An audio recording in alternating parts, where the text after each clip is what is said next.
دوسرا لفظ ہے اپریسیشن. پلیز آپ یاد رکھیے جس سے بھی ہمارا اختلاف ہوتا ہے دنیا میں ہر شخص کی پرائم خواہش یہ ہے کہ اس کو اپریشیٹ کیا جائے. تو جس سے ہمارا اختلاف ہوتا ہے سب سے پہلے دل میں ہمیں اس کو اپریشیٹ کرنا بہت ضروری ہے اور اس کا اظہار کرنا بہت ضروری ہے. اس کا اظہار کرنا بہت ضروری ہے. تو پریکٹیکلی جب کسی سے کوئی اختلاف ہو تو اس سے پہلے کہ ہم یہ کہیں کہ بھئی میرا یہ موقف ہے, ہمیں یہ کہنا چاہیے کہ آپ اپنا موقف مجھے پوری طریقے سے سمجھائیں. اور جس وقت وہ اپنا موقف سمجھا رہے ہوں اس وقت ہم خاموش رہیں, چاہے اس میں جتنا مرضی وقت لگ جائے. اور اس کے بعد پھر اس کے موقف کو اپنے الفاظ میں بیان کرنا ضروری ہے کہ آپ نے جو یہ کہا ہے یہ مجھے پوری طرح سے سمجھ میں آ گیا ہے, کیا یہی بات ہے جو مجھے سمجھ میں آئی ہے, اور آپ اس کو بتائیں. جس کا نام ہے اپریسیشن. اور اللہ تعالیٰ نے قرآن میں کہا ہے کہ اس بات پہ اکٹھے ہو جاؤ جو تمہارے درمیان کامن ہے. اور دوسرا اس سارے اختلاف میں یہ دیکھا جائے کہ ہم دونوں کے درمیان کامن چیزیں کیا ہیں. اور کامن چیزوں کرنے کے بعد تیسری اہم ضرورت یہ ہے کہ جس کے ساتھ آپ کا اختلاف ہو آپ اس سے اختلاف رکھیں. اختلاف رکھنا کوئی بری بات نہیں ہے. صحابہ کے درمیان بڑا اختلاف تھا, نبی کریم صلی اللہ علیہ وسلم نے کئی دفعہ مشورہ کیا تو صحابہ کا اختلاف ایسے نہیں تھا کہ ایک نے 19 کہا ایک نے 20 کہا, ایک نے مشرق کہا ایک نے مغرب کہا, اتنا بھی اختلاف موجود تھا. لیکن جو تیسری بات میں کرنے لگا ہوں وہ یہ ہے کہ جب جس سے بھی اختلاف ہو آپ اس کی نیت پہ شک نہ کریں. جو آدمی دیوبندی اور یعنی ایک شیعہ اور سنی کا آپس میں وہ ہو رہا ہے تو سنی یہ نہ سمجھے کہ شیعہ جو بات کر رہا ہے نا اس کی نیت ٹھیک نہیں ہے, اور وہ دوسرا یہ نہ سمجھے کہ اس کی نیت ٹھیک نہیں ہے.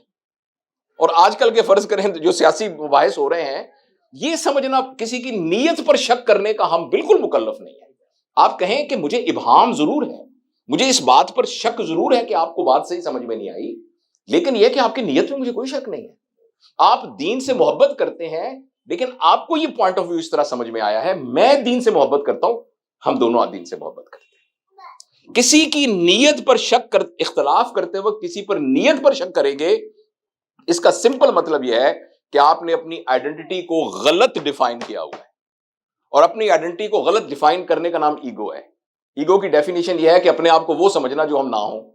مثلا principal Quaid Azam medical college, chairman یہ کون سی فاؤنڈیشن ہے, چیئرمین ارتقا فاؤنڈیشن, بانی چیئرمین ارتقا فاؤنڈیشن.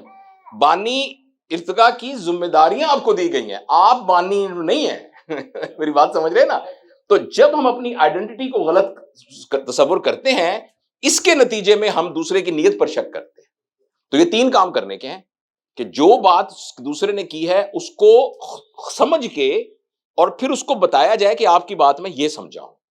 پھر دوسری بات یہ ہے کہ اس کی کامن چیزوں کے اوپر پہلے یعنی اکٹھا ہوا جائے.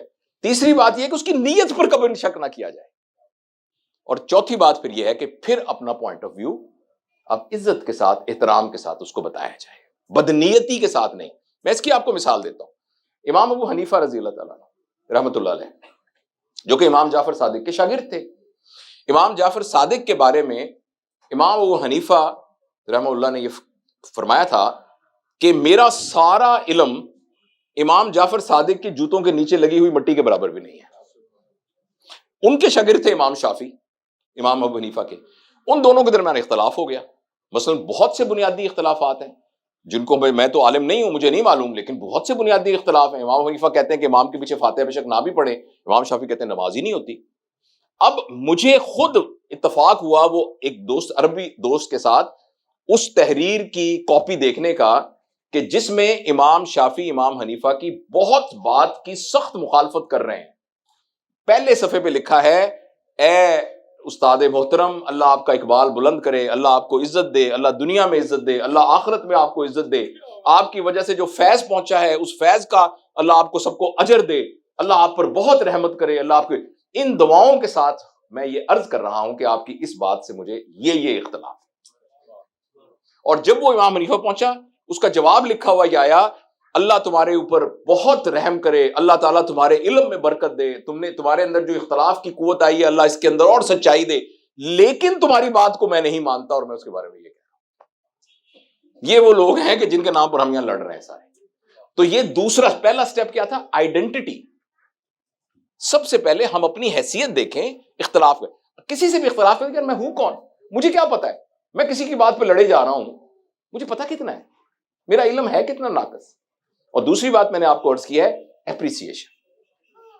اور اپریسیشن کے 3-4 سٹیپ بتائے ہیں کہ پہلے کہ مجھے سمجھ میں آ گیا ہے, دوسرا یہ ہے کہ ہم دونوں میں کامن کیا چیز ہے, اور تیسری بات یہ ہے کہ مجھے آپ کی نیت میں کوئی شک نہیں ہے, اور چوتھی بات یہ ہے کہ یہ میرا خیال ہے. اور تیسرا اور آخری پوائنٹ جو ہے, پہلا آئیڈینٹی, دوسرا اپریسیشن, تیسرے کا نام ہے افیلیشن. یہ بڑا نازک بات ہے سمجھنے کی. یہ ہے کہ آپ یہ انٹرپریٹیشن کر رہے ہیں اس بات کی, میں انٹرپریٹیشن یہ کر رہا ہوں, اس کی بنیاد پر ہم ایک دوسرے کے مخالف نہیں ہیں, ہم ایکچولی اس پرابلم کو سالو کرنے میں پارٹنر ہیں. میری بات سمجھ رہی ہیں؟ ہمارے یہاں مذہبی اختلافات ہوتے ہیں نا, یعنی دیوبندی بریلوی سے اگر لڑ رہا ہے نا, تو یہ والے مسئلے کو سمجھنے میں آپ کے اپوزٹ نہیں ہوں, میں اور آپ دونوں اس مسئلے کو سمجھنا چاہتے ہیں, ہم اس میں پارٹنر ہیں. تو کیوں نہ ہم اپنے علم کو اکٹھا کر کے اس مسئلے کا کوئی حل نکال کے یہاں سے اٹھیں, انسٹیڈ آف یہ کہ جو بات میں کہہ رہا ہوں تم یہ مانو.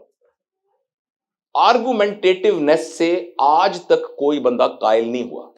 دنیا کا کوئی مناظرہ مجھے بتائیں, عیسائی اور مسلمانوں کا مناظرہ, شیعہ اور سنی کا مناظرہ, کسی کا بھی, حتیٰ کہ مرزائیوں کے ساتھ کسی کا مناظرہ, جس کے نتیجے میں جو کوئی کنورٹ ہوا ہو.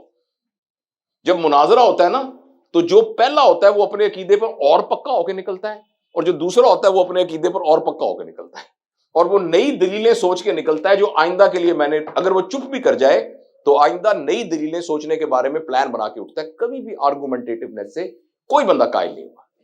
بزرگ کہتے ہیں کہ آرگومنٹیٹیونیس ایکچولی مسخرے کی پھپتی ہوتی ہے, جو لاجواب کر دیتی ہے مگر قائل نہیں کرتی. یہ ٹی وی کے ڈرامے دیکھتے ہیں نا آپ, اوے باندرا نو لینا لوان آ لیا, اب اس بات سے کوئی قائل تو نہیں ہوتا لیکن چپ کر جاتا ہے, لاجواب ہو جاتا ہے بالکل. تو یہ مسخرے کی پھبتی ہوتی ہے جو چپ تو کرا دیتی ہے لیکن قائل نہیں کرتی. یا ایک اور مثال, یہ پھل جڑی کی طرح ہوتی ہے جس سے آنکھیں چودھیا جاتی ہیں, نظر کچھ نہیں آتا. پھل جڑی ایک لائٹ ہی ہوتی ہے نا, مگر اس روشنی میں آپ کو نظر کچھ نہیں آتا, بس صرف آنکھیں چودھیا جاتی ہیں. تو آرگومنٹیٹیونیس صرف اسی طریقے سے ایک مسخرے کی پھبتی ہے, اور ایک obviously اس کی کچھ ایکسیپشنز بھی ہوں گی, میں خدا نہ خواستہ اس کو جنرلائزڈ رول نہیں کرتا, لیکن جنرل اختلاف کے سلسلے میں یہ چیزیں ہیں. لہٰذا اگر ہم, بس میں اپنی بات کو ختم کرتا ہوں, پھر کچھ سوال اگر ہو مجھے اس کا جواب آتا ہو تو میں عرض کروں گا. پہلی بات یہ کہ میری اور آپ کی کوئی حیثیت ہی نہیں ہے کہ ہم اختلاف کو ایک ذاتی عزت بے عزتی کا مسئلہ بنا لیں, لیکن اختلاف بڑی خیر کی بات ہے. پلیز آپ یاد رکھیے, اختلاف صحابہ کے درمیان تھا, بعد کے لوگوں کے درمیان ہوا. اختلاف ایک پازیٹو چیز ہے جو کہ بشرطے کہ ان شرائط پر عمل کر کے کی جائے جس کا میں نے ذکر کیا. اگر ان شرائط پر عمل کر کے اختلاف کو کیا جائے گا تو یہ اختلاف جو ہے یہ بگاڑ کا باعث بنے گا, فساد کا باعث بنے گا. تو لہٰذا ہمیں اپنی حیثیت کو دیکھنا چاہیے کہ ہمیں کچھ نہیں پتا. دوسرا, ان مینرزم کا خیال رکھنا چاہیے, اگلے کی نیت پہ شک نہیں کرنا چاہیے, اور پرابلم کو حل کرنے کے لیے اختلاف کو یوز کرنا چاہیے, نہ کہ ایک دوسرے کا گردن کاٹنے کے لیے. تو یہ بس میری گزارشات تھیں.